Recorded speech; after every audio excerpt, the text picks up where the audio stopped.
Ciao a tutti amici di Mattoscacco, ben ritrovati. Ho preparato per voi una partita molto interessante. Beh, in effetti un po' come le altre. Questa partita è stata giocata in Repubblica Ceca in occasione del campionato a squadre ceco. E con il bianco abbiamo il maestro internazionale Vlasak e con il nero un altro maestro di nome Pisk. Ok, la partita è andata così, quindi è 4C5, cavallo F3, cavallo C6 e alfiere B5 è la mossa che abbiamo qui alla scacchiera. Qualcuno avrà già visto dei video di partite commentate dove analizzavo questo alfiere B5, diciamo che questa è la variante rosso limo. Ci sono tanti modi per condurre il gioco da nero. Uno è abbastanza comune è cercare di mantenere la struttura pedonale sana, e utilizzo questo termine perché a volte magari quando il nero fa una mossa come 6, il bianco potrebbe anche decidere di catturare. Quindi diciamo utilizzato la parola sana perché in questo momento il bianco ha rovinato la struttura pedonale avversaria, ma questa potrebbe essere una delle possibilità. Così come una mossa come logica come A6 in realtà qui darebbe sempre al bianco l'idea di catturare in C6, rovinare la struttura. Chiaramente adesso potremmo anche considerarla la fine dell'apertura perché poi il bianco arrocca, quindi saremmo nel pieno di un medio gioco dove i pedoni del nero sono chiaramente un po' più brutti.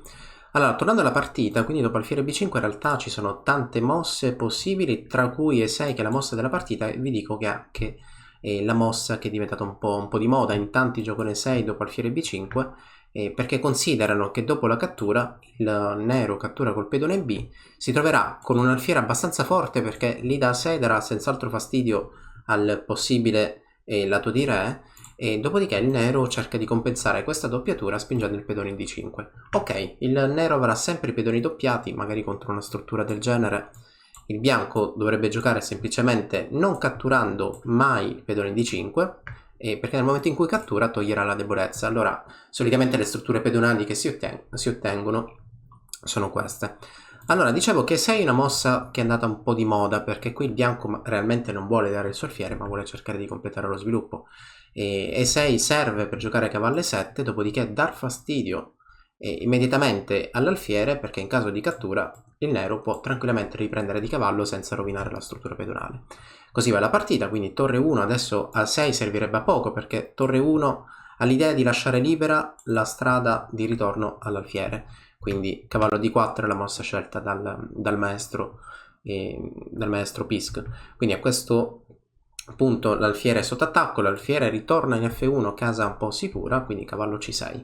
Allora c'è da dire che lo sviluppo del nero è molto direi divertente. Perché chiaramente per adesso ha fatto un giro molto particolare di cavalli e ha soltanto mosso 2 pedoni e poi ha fatto 4 movimenti di cavallo. Ok, questa infatti è una continuazione un po' sicuramente divertente, che sia corretto oppure no lo vedremo durante la partita, che continua così: D3, chiaramente mossa molto logica, quindi G6 e a questo punto cavallo D2. Cavallo D2, qual è l'idea? In caso di cambio il bianco ripropone un cavallo in F3 per mantenere il controllo del centro. In genere l'apertura giocata dal bianco vuole che il bianco in tutti i modi durante tutta la partita cerchi sempre di spingere in D4, quindi dato che la casa D4 è occupata dovrà cercare un modo per controllarla più volte e chiaramente cacciare, eliminare questo cavallo dalla posizione al centro. Quindi la partita continua in questo modo, arriva C3 che è la mossa che annunciavo prima, bisogna eliminare quel cavallo dal centro della scacchiera e dopo il cambio riportare un cavallo in F3 per cercare di fare D4. A questo punto arrocco e alfiere 6. Alfiere 6 guadagni un tempo su C5 e quindi bisogna difenderlo D6. Dicevo prima, è importante che il bianco decida di spingere in D4. Per quale motivo? Ci sono tante considerazioni che potremmo fare. Una è chiaramente che la sequenza di mosse del bianco vuole che il bianco porti un pedone in D4, quindi lo dice l'apertura e allora dovrei rispettare questo principio. Diciamo che lo sviluppo iniziale alfiere B5, cavallo F3, vogliono che poi alla fine il bianco riesca a realizzare questa spinta. E l'altro motivo è che in caso di D4 il pedone D6 si troverà un po' più arretrato, e cosa importante che potremmo anche notare adesso: nel momento in cui il nostro avversario ha mosso E6 e poi ha deciso di fianchettare, inevitabilmente tutte le diagonali nere diventano un po' più deboli.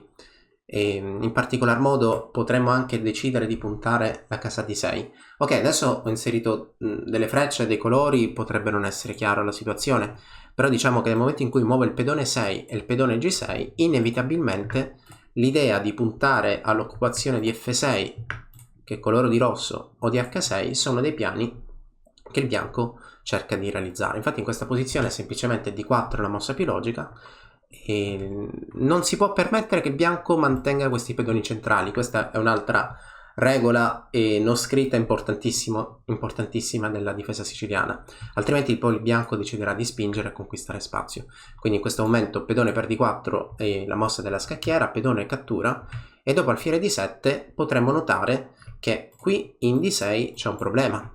Perché? Perché questo pedone non è difeso da altri pedoni e non è difeso da nessun pezzo, quindi quell'idea, quel tema che potrebbe dare qualche iniziativa al giocatore bianco. Adesso è il momento di riorganizzare i propri pezzi, in particolar modo sulle case nere. Quindi donna D2, mossa tematica, l'idea sfianchettare l'alfiere avversario. L'alfiere di fianchetto è sempre il pezzo più forte e sono rare le posizioni in cui il giocatore che crea il fianchetto decide di cambiarlo con facilità.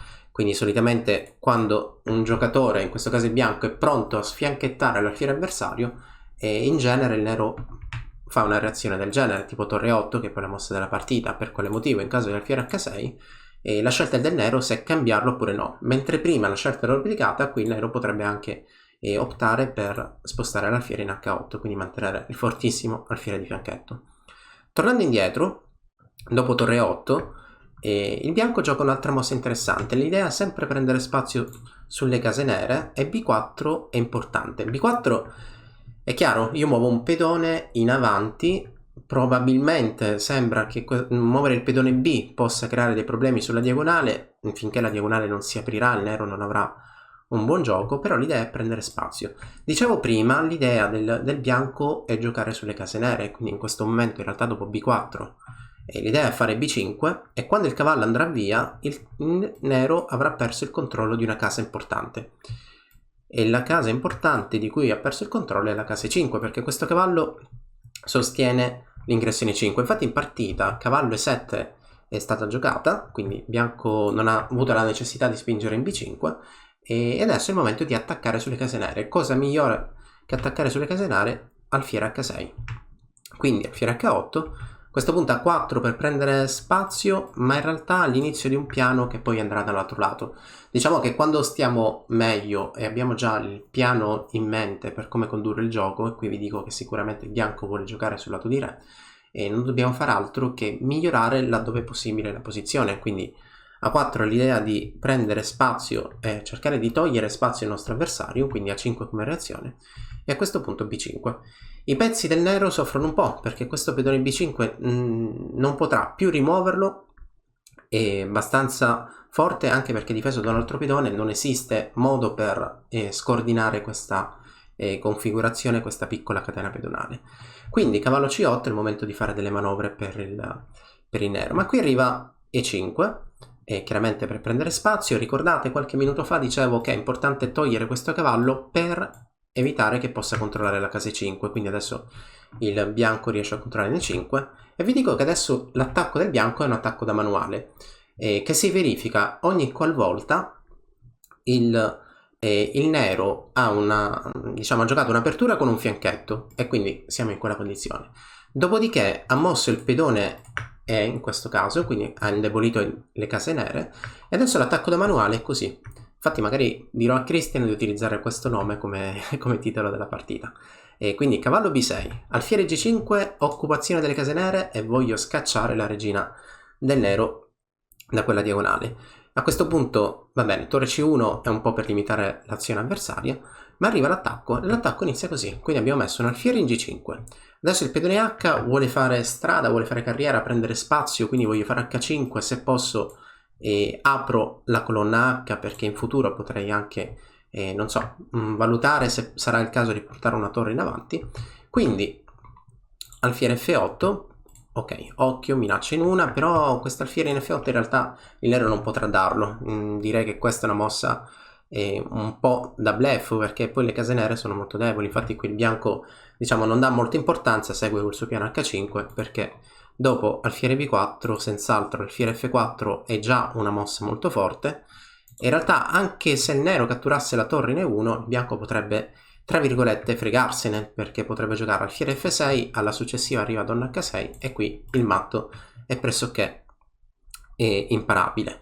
Ok, qualcuno dirà, beh, io torno indietro perché quando mi fai donna H6 c'è alfiere F8. Ok, sono d'accordissimo con te, e infatti in questa posizione allora semplicemente eliminiamo l'alfiere difensore delle case nere e poi il piano che ho proposto funzionerà. Ok, quindi quindi torre C8 da parte del nero, e l'attacco da manuale è ancora lì nell'aria e non bisogna fare altro che portare la donna qui. Quindi la configurazione di attacco è coordinare alfiere, donna e cavallo. Ricordate l'ultimo pezzo che ho nominato perché tra un po' vedremo come si coordina questa situazione. Donna D4, mossa forte, guadagno un tempo sul cavallo avversario quando lui si sposterà al centro, e cerco di aprire la colonna perché il mio piano d'attacco è questo: donna H4, alfiere F6. Il problema di alfiere F6 è che prima o poi il nero potrebbe cambiarlo. Allora che devo fare? Quella torre C1 che ha fatto il bianco prima avevo un'idea, e l'idea era sostenere l'alfiere in C4. Quindi alfiere C4 ha la semplice idea di eliminare il cavallo per poi attaccare sulle case nere. Occhio che già siamo alla realizzazione dell'attacco da manuale, perché alfiere 6, donna H4, minaccia di matto, e dopo alfiere G7, unica mossa per difendere, arriverà cavallo G5, e anche qui la minaccia di matto è ancora più forte. Infatti qui il nero abbandona perché non c'è modo da difendere l'ingresso in H7, anche se alfiere per F6, semplicemente pedone per F6 con matto a seguire. Questo re è un po' impacciato, non riesce a fuggire. Se F8 arriverà subito donna H8. Ok, rivediamo la partita dall'inizio. Quindi è stata una siciliana, variante rosso limo, l'alfiere in B5 abbastanza forte, E6 dicevo che è una mossa che è diventata abbastanza di moda in questo periodo. L'idea è cavallo 7, e dopo la quale seguirà A6. Quindi torre 1, qui il nero decide di cambiare il piano, cavallo C6, posizione che è definito divertente per via del movimento dei cavalli del nero. E dopo G6 qui il bianco, credo che prima non l'ho detto, comunque qui il bianco è già in grado di individuare rapidamente la sua strategia, perché tutte queste frecce che sto colorando sono le diagonali nere. Ok, sembrano 0 per, però diciamo queste frecce indicano le debolezze sulle case scure della posizione, e infatti dopo alfiere G7 non resta altro che cercare di fare quel piano di cui parlavo, quindi alfiere 3 per sostenere la spinta in D4. E a questo punto vi dico che già il bianco sa qual è il suo piano, perché il piano è cercare di attaccare sulle case nere e fissare un pedone in E5, così come è avvenuto in partita, ma lo fa migliorando pian piano la posizione. Infatti poi sarà fondamentale avere un pedone in B5 per evitare che questo cavallo possa rientrare in difesa. Quindi questa è la partita, il pedone è arrivato in E5. Questo pedone lo potremmo anche definire come chiodo, perché fissa la posizione del nero, la sua struttura pedonale, e chiaramente dà delle idee di attacco molto veloci, perché il cavallo potrebbe anche fare questo giro, il cavallo salta in G5, quindi in E4, da lì punto l'ingresso in F6 o in D6, così come la tipica manovra che è anche quella della partita con l'alfiere che andrà in F6, quindi questo pedone in E5 è fortissimo. La partita è continuata, quindi il pedone va in H4, alfiere B4 non è una minaccia forte perché è l'unico difensore della rocco del nero, quindi non si può cambiare, ma adesso è tardi perché arriva l'attacco da manuale da parte del bianco. Per quale motivo? Perché semplicemente è riuscito finalmente a coordinare i propri pezzi sfruttando il chiodo che si è creato prima. Quindi a questo punto, dopo cavallo G5, il giocatore con il nero, il maestro Pisk, decide di arrendersi. E ora, per continuare, che cosa posso fare? Beh, innanzitutto ti consiglio di iscriverti al nostro canale in modo tale da non perderti le nuove video lezioni. E poi puoi vedere il video che è stato più cliccato in questa settimana. Ci vediamo, ciao!